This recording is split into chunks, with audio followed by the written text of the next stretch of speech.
Jujur, aku paling kesel banget kalau misalkan ketemu kata-kata yang sulit dipahami.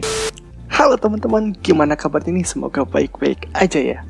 Oke, kali ini kita akan membahas tentang pembangunan wilayah, revolusi industri, pengaruhnya terhadap ruang muka bumi, dan kesejahteraan.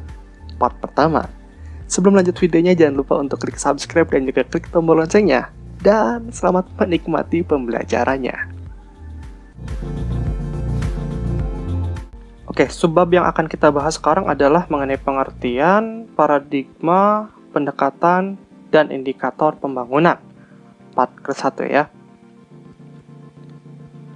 Secara spesifik, kita akan membahas tentang pengertian pembangunan itu sendiri. Kedua adalah paradigmanya. Dan poin ketiga, kita akan bahas pada part kedua. Nah, untuk indikator keberhasilan dan juga dampak pembangunan terhadap ruang muka bumi, itu akan kita bahas pada part ketiga. So, kalau misalkan aku udah ngebuat part kedua dan part ketiga, insya Allah aku akan simpan di kolom deskripsi hingga part terakhir ya. Nah, kita akan langsung bahas ke pengertian pembangunan itu sendiri, teman-teman. Kata pembangunan itu seringkali diidentikan dengan kata perubahan. Tetapi, tidak semua perubahan berarti pembangunan. Pembangunan itu adalah sebuah perubahan yang membawa kebaikan. Ingat ya kata-katanya ya, pasti yang namanya perubahan itu ke arah kebaikan, ke arah positif, pasti itu mah. Jadi tidak ada pembangunan yang sia-sia. Nah, sedangkan perubahan yang mengarah ke arah keburukan itu disebut sebagai perusakan. Nah, lalu definisi dari pembangunan itu apa? Pembangunan itu adalah suatu proses yang menciptakan pertumbuhan, kemajuan, perubahan positif atau penambahan komponen fisik, ekonomi, lingkungan, sosial, dan demografi. Nah, jadi pembangunan itu tidak hanya pada bangunan-bangunan yang tinggi, gedung-gedung pencakar langit, nggak cuma itu, tapi pembangunan itu lebih ke arah perubahan kebaikan dalam segala aspek kehidupan manusia. Nah, dari pembangunan itu kita udah paham ya, udah kegambar. Sekarang kita langsung ke paradigma pembangunan. Paradigma adalah kumpulan kepercayaan yang mengarah pada tindakan ilmiah dalam memahami suatu fenomena. Jujur, aku paling kesel banget kalau misalkan ketemu kata-kata yang sulit dipahami. Salah satunya adalah paradigma. Kita pakai hashtag Q1 lagi untuk membahas paradigma dan penggambaran paradigma itu seperti apa. Gini teman-teman, anggaplah kalian itu berada dalam satu ruang. Dari ujung depan, kiri, kanan, belakang, semua sudut ruangan itu adalah jendela. Dan jendela mengarah pada pemandangan yang indah. Entah itu gunung, bukit, sungai, atau bahkan lautan. Nah, kamu berdiri di sana dan percaya bahwa gunung itu lebih baik daripada yang lainnya.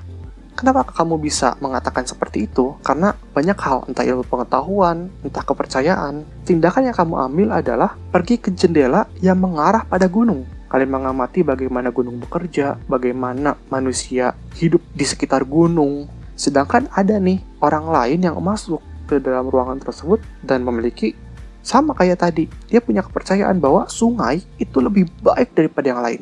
Nenek moyangnya mengatakan bahwa sungai ini sangat suci. Sehingga dia bergerak ke arah jendela yang mengarah sungai tadi.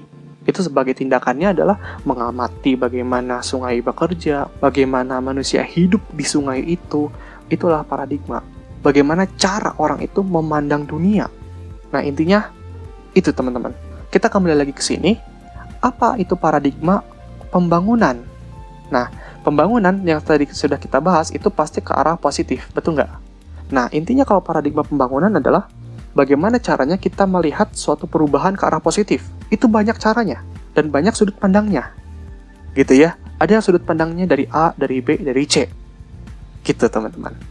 Nah, kita bahas mengenai definisinya. Paradigma pembangunan adalah kerangka berpikir untuk menetapkan suatu kebijakan guna meningkatkan kesejahteraan masyarakat. Kerangka berpikir di sini lebih cenderung pada kepercayaan. Dan kebijakan itu lebih ke arah tindakan yang diambil. Lalu terdapat dua paradigma utama yang sering digunakan pemerintah dalam melakukan pembangunan masyarakat, yaitu top down dan bottom up. Nah, Berarti Indonesia sendiri nih, gitu ya, pemerintah Indonesia kita memiliki dua paradigma, dua pandangan gimana sih caranya untuk melakukan perubahan ke arah positif. Yang pertama adalah top down.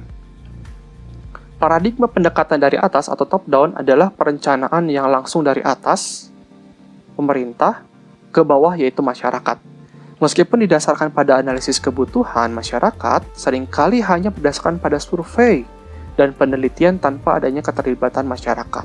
Catatan lainnya, biasanya paradigma ini tidak cocok antara peneliti dan pelaksana.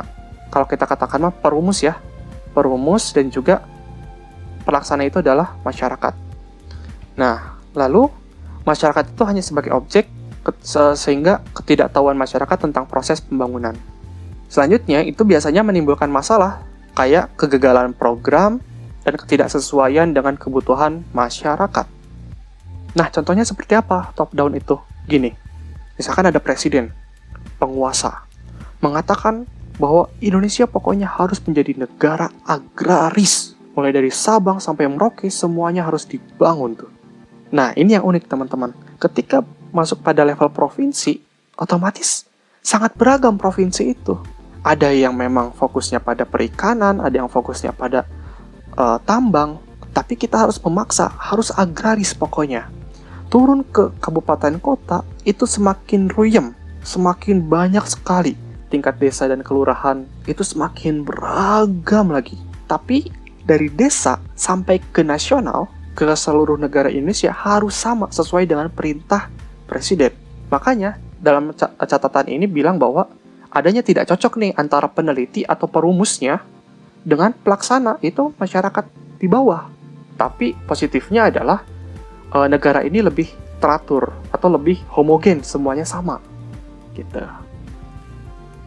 Selanjutnya ada bottom up, adalah perencanaan yang mendengarkan aspirasi rakyat dan kemudian menjadi pemikir dalam perencana oleh pemerintah.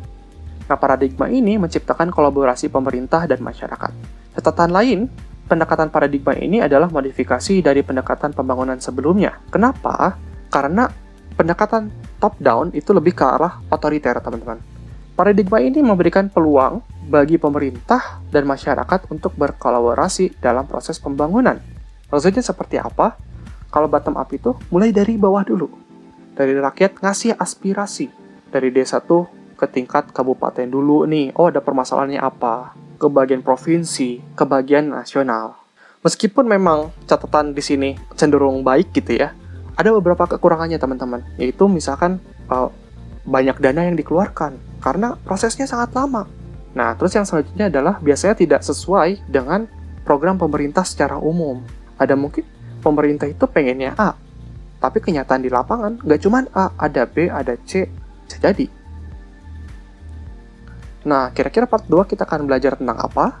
Kita akan belajar tentang pendekatan pembangunan, teman-teman. Jadi, full satu part membahas ini. Kenapa? Karena sangat banyak, teman-teman. Kalau misalkan sudah diupdate, part kedua ini akan aku simpan tautannya di deskripsi video ini. Nah, cukup sekian dari kami. Semoga bermanfaat. Tetap dukung kami dengan cara klik subscribe dan juga klik tombol loncengnya. Serta jangan lupa untuk follow Instagram kami di @education dan tetap santai. Terima kasih.